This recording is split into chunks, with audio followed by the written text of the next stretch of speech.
Hey, it's McCare. This is More Prana Gardens.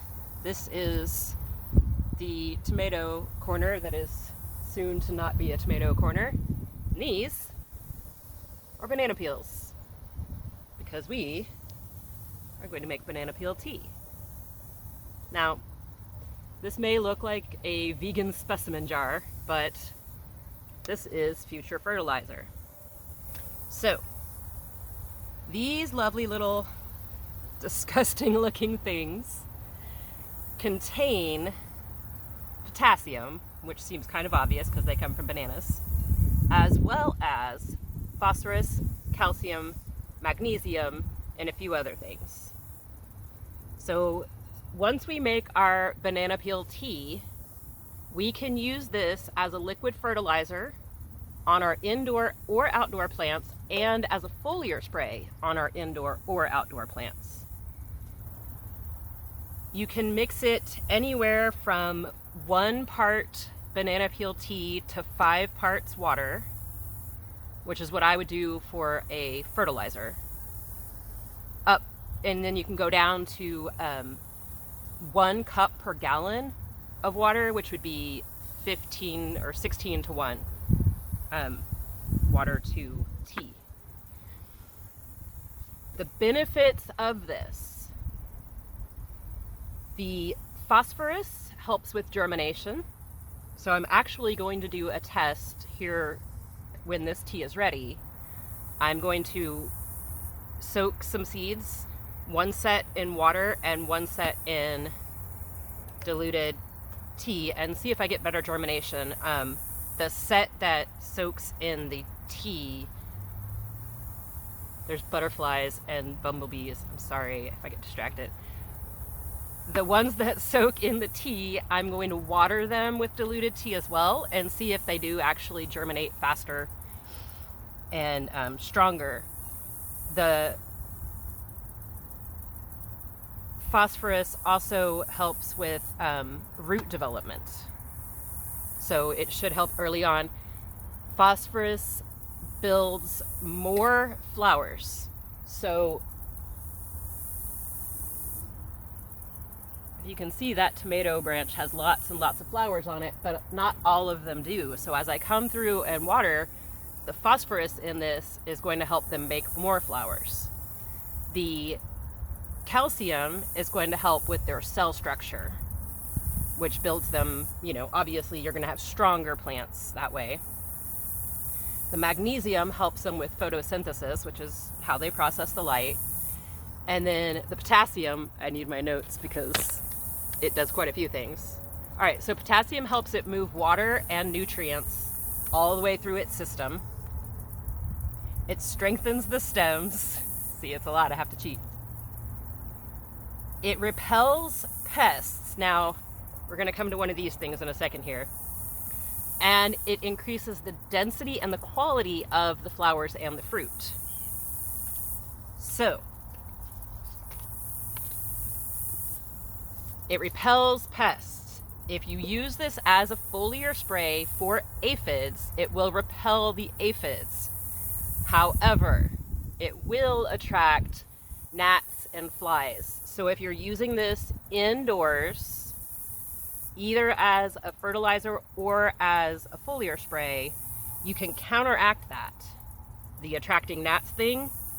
If you sprinkle cinnamon on top of your soil in your indoor plants, it will kill the fungus gnats. And if you mix hydrogen peroxide with water in a spray bottle, I do 1 part hydrogen peroxide to 5 parts water. Shake that up real good, and you can spray that on once or twice a day. Pardon me.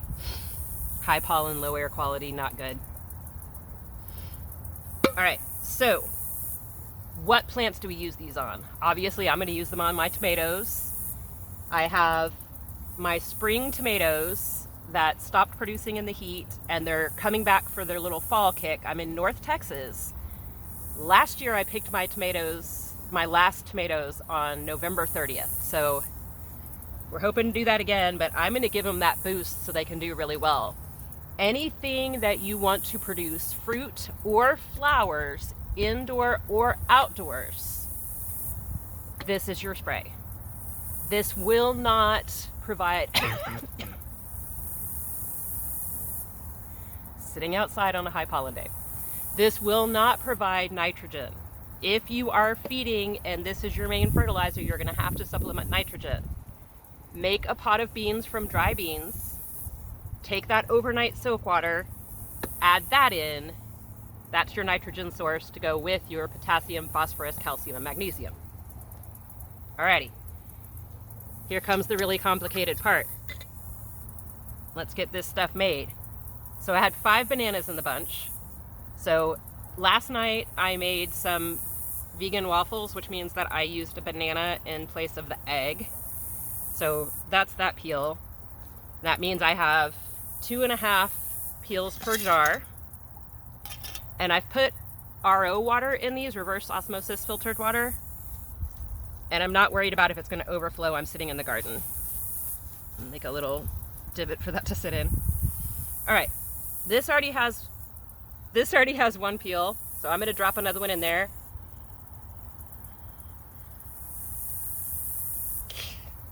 Ew.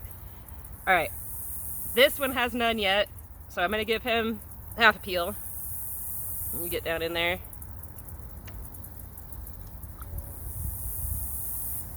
Okay, and then half a peel for this full one up here. Now this one's finished. Now, I'm putting one in a wide mouth and one in a regular mouth jar. And there is a very, excuse me, little caterpillar, go over there, baby. Okay. There's a very specific reason that I'm doing one in a wide mouth and one in a regular mouth jar. And that's what was in the cabinet. All right, I'm just gonna get all those gush down in there real good. There's enough water to cover them. That's perfect, that's what we want. I might actually, yeah, when I go back inside, I'm gonna top off the regular mouth one because it's just a tad low.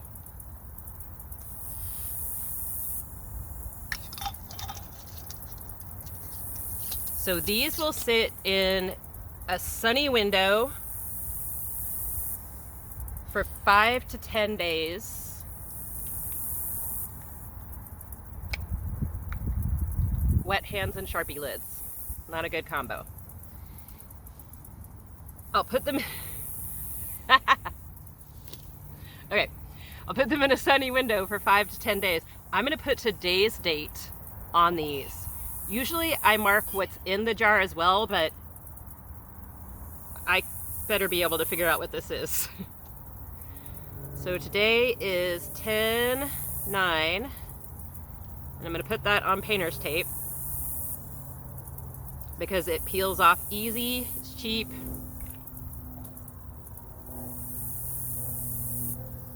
And this is a short-term jar. It's not like I need this label to last forever. I put that on there really messily, y'all. So sorry, it's bad. Okay. 1 little jar labeled, 2 little jar labeled.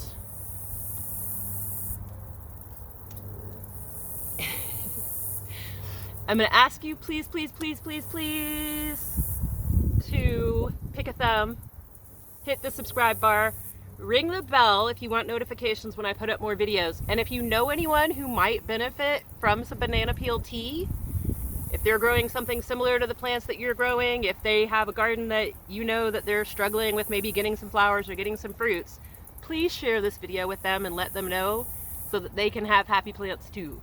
Alrighty. Banana peel tea made, ready to go in the window. Later, y'all.